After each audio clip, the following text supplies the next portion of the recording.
बिस्मिल्लाहिर्रहमानिर्रहीम। अस्सलाम वालेकुम। उर्दू वीडियो 7। प्यारे बच्चों, नक़ूश उर्दू में हम सफ़ा नंबर 3 तक काम कर चुके हैं। आज हम दरसी किताब का चैप्टर रीड करेंगे। आपके कोर्स में ये उर्दू की आपको एक बुक नज़र आ रही होगी, इसको हम दरसी किताब कहते हैं। इसमें हम चैप्टर पढ़ेंगे, चैप्टर नंबर 2। इस पर आप निशान लगा लीजिए। चैप्टर 2 हम पढ़ेंगे और इसमें से आपका रीडिंग और डिक्टेशन होता है। R फॉर रीडिंग और D फॉर डिक्टेशन। जब आपका एग्ज़ाम होते हैं तो उसमें रीडिंग डिक्टेशन लिखा हुआ आता है। इसका मतलब है कि इस चैप्टर में से हम आपकी रीडिंग सुनेंगे और डिक्टेशन के अल्फाज भी इसी चैप्टर में से होंगे। तो आइए सफ़ा नंबर 2 निकालिए। सफ़ा नंबर 8 चैप्टर 2। ठीक है, ये आपका चैप्टर 2 है। सब कुछ अल्लाह ने दिया है। एक दफ़ा आप इसको मेरे साथ अच्छी तरह रीड करिए और उसके बाद हम इसमें से आपको इमले के अल्फाज बताएंगे। ठीक है, आप अपनी बुक खोलिए और लफ्ज़ों पर उंगली रखिए। सारी दुनिया को अल्लाह ने पैदा किया है। हमें भी अल्लाह ने पैदा किया है। हमें नाक, कान, ज़ुबान, आँखें, हाथ, पाँव दिए हैं। हम नाक से सूंघते हैं, कानों से सुनते हैं, ज़बान से बोलते हैं, आँखों से देखते हैं, हाथों से काम करते हैं और पैरों से चलते हैं। ज़मीन, आसमान, चाँद, सूरज, दिन, रात, सहरा, समंदर, पहाड़, मैदान भी अल्लाह ने बनाए हैं। हम ज़मीन पर रहते हैं। इस पर हम अनाज और सब्जियां उगाते हैं, दरख्त लगाते हैं। दरख्तों से हम फल और लकड़ी हासिल करते हैं।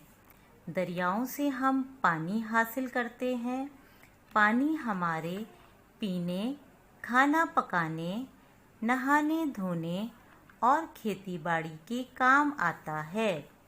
सूरज हमें हरारत और रोशनी देता है। अल्लाह ने हमारे लिए तरह तरह के जानवर भी पैदा किए हैं। हम कुछ जानवरों का दूध पीते हैं। दूध से मक्खन और घी भी निकालते हैं जो हम मज़े से खाते हैं। हम इन जानवरों का गोश्त भी खाते हैं। कुछ जानवर हमारी सवारी के काम आते हैं। हमारी ज़िंदगी, हमारा बदन और ये सारी चीज़ें अल्लाह की नेमतें हैं। हमें इन नेमतों का शुक्र अदा करना चाहिए और इनकी हिफाजत करनी चाहिए।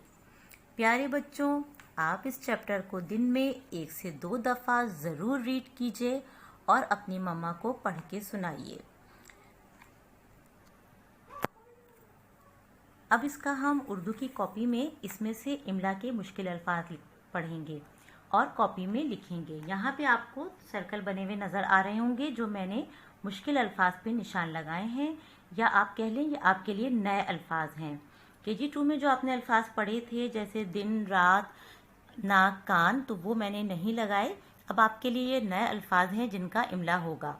ये है हाथ, चाँद, सूरज, समंदर, पहाड़, मैदान, दरख्त, जानवर, दूध और गोश्त। अब ये अल्फाज हम कॉपी में लिखेंगे। कॉपी में आपने, मुझे उम्मीद है, सफ़ा नंबर 3 का काम, लफ्ज़ की किस्में, ये सारा कर लिया होगा यहाँ तक का। अब आगे जो हम पेज पे काम करेंगे, आप इस तरह हेडिंग डालिएगा इमला के अल्फाज। आप ब्लू पेंसिल से हेडिंग डाल सकते हैं। उसके बाद एक लाइन छोड़ के आप लिखेंगे सबक 2, सब कुछ अल्लाह ने दिया है। ठीक है, उसके बाद आप पेंसिल से आपको 5 अल्फाज इस पेज पर लिखने हैं। मैं आपको बोर्ड पे लिख के बताऊंगी कि आपकी राइटिंग कैसी होनी चाहिए। एक दफ़ा आप कॉपी में अल्फाज पढ़ लें। दूध, सूरज, जानवर, हाथ और गोश्त, ये 5 अल्फाज जब आप लिख लेंगे एक दफ़ा, तो एक एक दफ़ा आगे आप और लिख लीजिएगा ताकि आपकी राइटिंग अच्छी हो जाए और आपको ये इमले के अल्फाज याद हो जाएं। जैसे मैंने आपको लिख के बताया, दूध, दूध और दूध, ये तीनों लफ्ज़ आप पेंसिल से लिखेंगे और साथ साथ याद करेंगे। 5 आप इस पेज पे कर लेंगे और 5 अल्फाज आपको दूसरे पेज पे करने होंगे। नंबर 6 पे चाँद, दरख्त, पहाड़, समंदर और मैदान। इसी तरह ये अल्फाज भी आप आगे एक एक दो दफ़ा, ये अब आपको मैं बोर्ड पे लिख के बताती हूँ। आप मेरे साथ इन अल्फाज को कॉपी में इस तरह लिखिए और अपनी उर्दू की कॉपी को खोलेंगे आप। यहाँ पे आपने डेट डाली, ऊपर आपने हेडिंग डाली इमला के अल्फाज, एक लाइन छोड़ के सबक का नाम लिखा, सबक 2, सब कुछ अल्लाह ने दिया है। अब नंबर 1 पे पहला लफ्ज है दूध। अब आप देखिए दाल, वाव, दाल और 2 चश्मी है, दूध। ठीक है, इसमें कोई लफ्ज लाइन के नीचे नहीं आ रहा। नंबर 2 पे है सूरज, सीन वाव बिल्कुल लाइन पर, रे बिल्कुल सीधा लाइन पर और जीम सूरज। नंबर 3 पे जानवर, बिल्कुल लाइन पर आपको लिखना है। आप देखिए जानवर, इसमें रे बिल्कुल लाइन पर आएगा। नंबर 4 पे हाथ,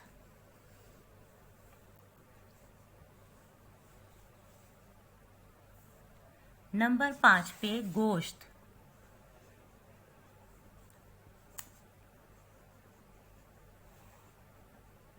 ये एक सफ़े पे आप ये 5 अल्फाज बहुत अच्छी तरह इसी तरह लाइनों पर लिख लीजिएगा और आगे एक एक दफ़ा यानी 2 दफ़ा और लिख लीजिएगा, ताकि एक लाइन पे डैश डालकर आपके ये अल्फाज 3 दफ़ा आएंगे, जिससे आपको ये अच्छी तरह पढ़ना भी आ जाएंगे और याद भी हो जाएंगे। अब दूसरे सफ़े पर आगे के हम 5 अल्फाज लिखेंगे।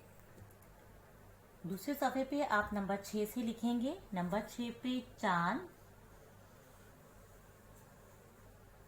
चांद में नून और दाल बिल्कुल सीधा आएगा। आप दाल देखें बिल्कुल रे की तरह सीधा आएगा, घुमा हुआ दाल नहीं बनेगा। चांद, दरख्त, दरख्त में दाल घुमा हुआ ही बनेगा क्योंकि ये दाल की इब्तिदाई शक्ल है, दरख्त। नंबर 8 पे पहाड़, पहाड़ में ये पे की इब्तिदाई शक्ल इस तरह बनेगी, पे, हे, अलिफ और रे, रे बिल्कुल लाइन पर, पहाड़। नंबर 9 पे समंदर, सीन के 3 शोशे बनेंगे, फिर मीम, नून और दाल, दाल बिल्कुल सीधा बनेगा और रे भी बिल्कुल सीधा लाइन पे बनेगा, लाइन से बिल्कुल नीचे नहीं आएगा। नंबर 10 पे है मैदान, मैदान, मीम ये दाल, इसमें भी दाल बिल्कुल सीधा लाइन पर आएगा, मैदान। दूसरे पेज पे आप ये 10 अल्फाज ये 5 अल्फाज और लिख लेंगे और डैश डालकर 2 दफ़ा आगे और लिख लेंगे, ताकि आपको ये अल्फाज अच्छी तरह याद हो जाएं।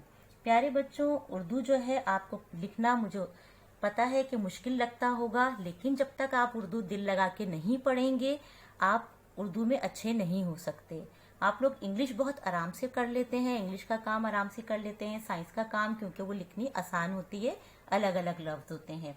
उर्दू में क्योंकि ज्वाइनिंग अल्फाज होते हैं तो आप लोग को थोड़ी मुश्किल हो रही होगी, लेकिन अगर आप थोड़ी सी मेहनत करेंगे तो आप बहुत अच्छी तरह उर्दू लिख सकते हैं और पढ़ सकते हैं।